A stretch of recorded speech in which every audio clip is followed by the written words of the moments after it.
Hey there, everyone. It's GG Sober Son, July 1st. In following the AA program with its 12 steps, we have the advantage of a better understanding of our problems. Day after day, our sobriety results in the formation of new habits, normal habits. As each 24-hour period ends, we find that the business of staying sober is as much trying and fearsome ordeal than it seemed in the beginning. Do I find it easier as I go along? Well, I think the disease can be more cunning, baffling, and powerful. But yeah, it's developing the habits that I used to sort of shy away from, in my first year of sobriety. Reading this book actually was very pivotal in establishing some of those habits of just making a connection, establishing a relationship with a power greater than myself. That was huge, and that grew, but unfortunately it grew into legalism and almost superstition. And I have to remember, though, that it's all about relationship. And I have a better perspective now, yes, but there's been some rough road along the way where I started sort of taking a certain amount of pride in the fact that I got up in the morning and I prayed, because it seemed like it was I don't know, like it was brownie points or something. I don't know. I started thinking I was holier than thou art because I was doing these things. I don't know where it went wrong, where it went off the rails in that regard. And so for years, and especially after my dad died, I was mad at God for a while. And because I felt like, okay, yeah, this is how I felt. I felt like God took my dad from me. When the fact of the matter was, my dad made daily choices that later placed him in a position to be hurt, to die early, right? So now I see it, but at that time it was like, if I prayed, the thought of prayer, of like getting on my knees and praying, made me sick to my stomach.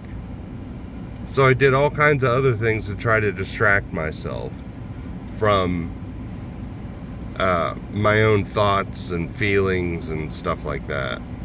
Mainly because I felt like if I started crying about my dad's passing, I might not ever stop. And as irrational as that thought is, it was a real feeling, thought, whatever you want to call it, right? So now I see it, though, after several, well, it's been a couple of decades now. Actually, 25 years, a quarter of a century since my dad passed. But I see it now, and reading the book Atomic Habits by James Clear. Not promoting it. I don't own stock. He's not a family member. It's just a good book. And I haven't even read all of it, actually.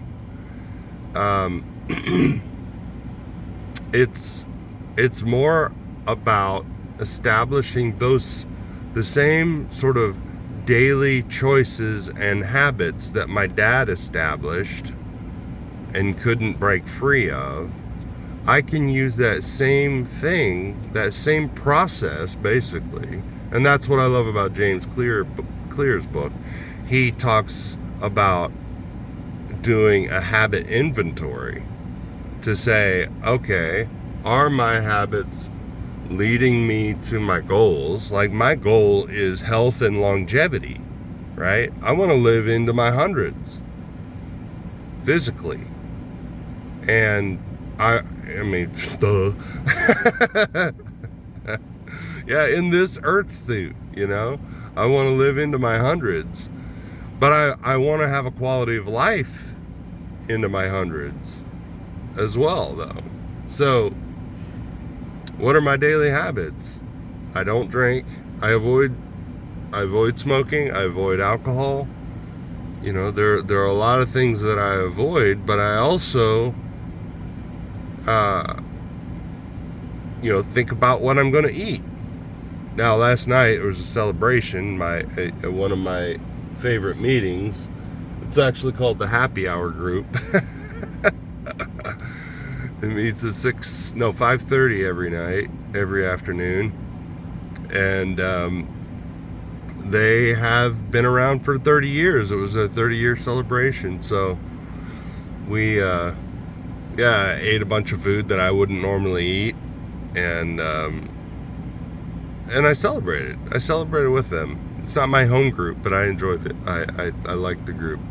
I like that time. I like that meeting. But again, I don't eat like that every day. I used to.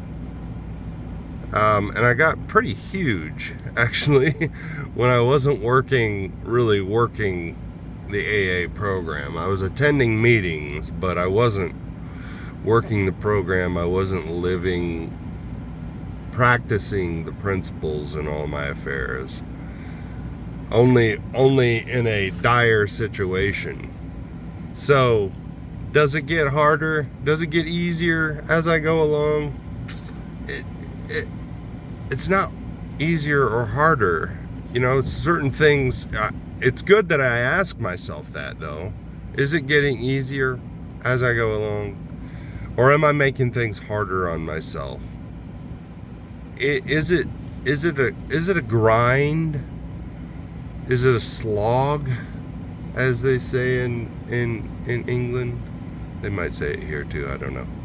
I can't remember. I get my vernacular mixed up sometimes. I lived over there so long. But it's good to ask myself that. Is it a grind? Am I making things more difficult on myself than they need to be? Do I have a knot in the pit of my stomach a lot of the time? Do I clench my teeth a lot? That kind of thing. And then I need to look at the source. Why am I feeling these things? Am I seeking serenity? Am I connecting with my higher power? Or am I just going through the motions in the morning? Because that's important as well. I mean, it's good, as I mentioned, to get up and get on my knees.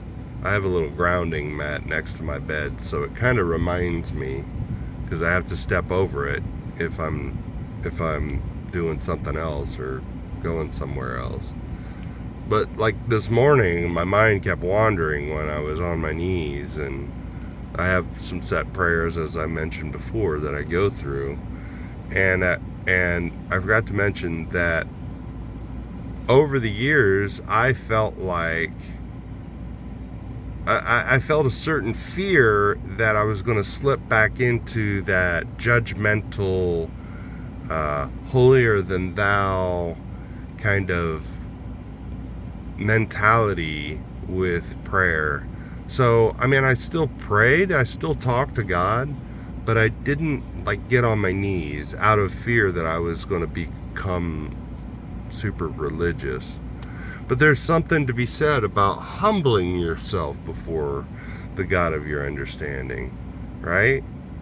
I don't talk to God like he's the man upstairs or the, whatever you want to call, whatever colloquialism you want to call him.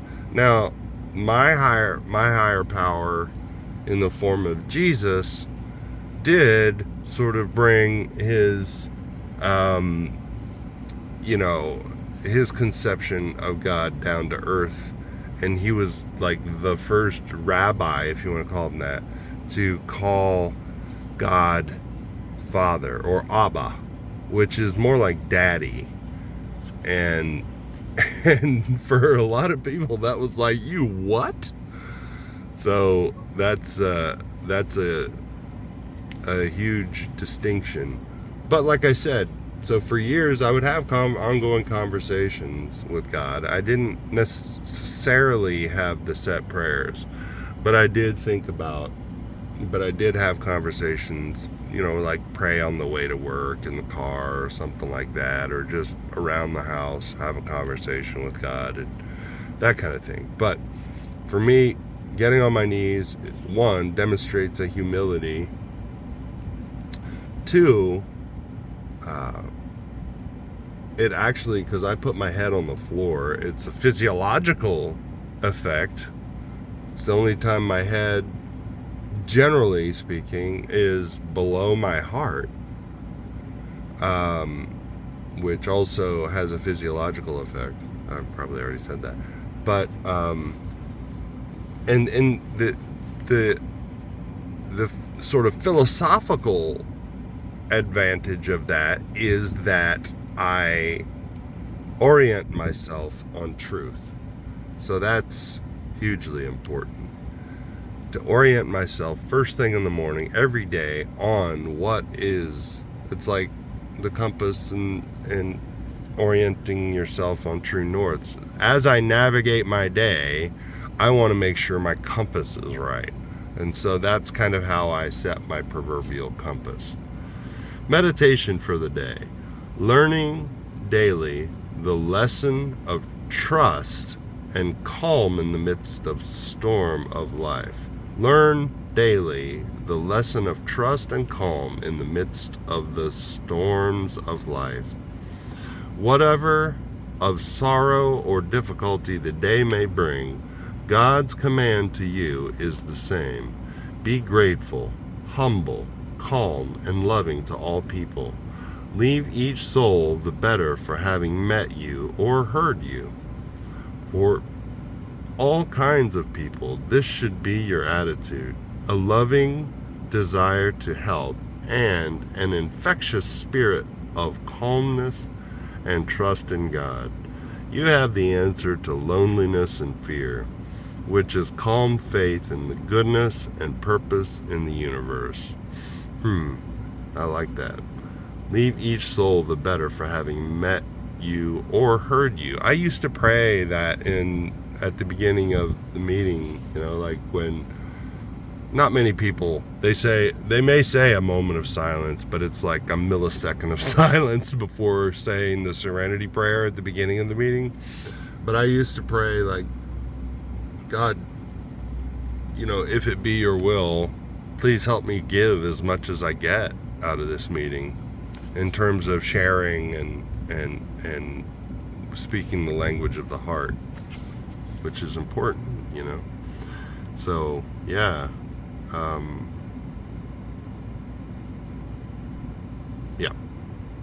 Prayer for the day. I pray that I may be calm in the midst of storms. I pray that I may pass on this calmness to others who are lonely and full of fear. Oh, that's nice. I like that. I wasn't really going in that direction with my thoughts, but I think especially, and of course probably every generation has said this, but there's so much hurry, and to see someone who is calm in the face of fear, it seems phony and fake, right?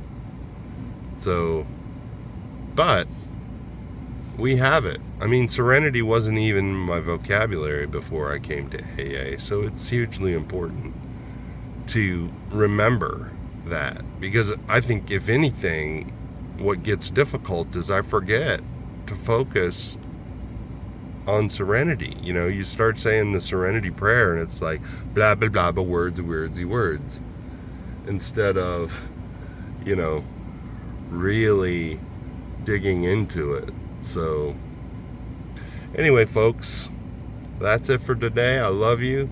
Keep coming back. Look up, aim up, rise up.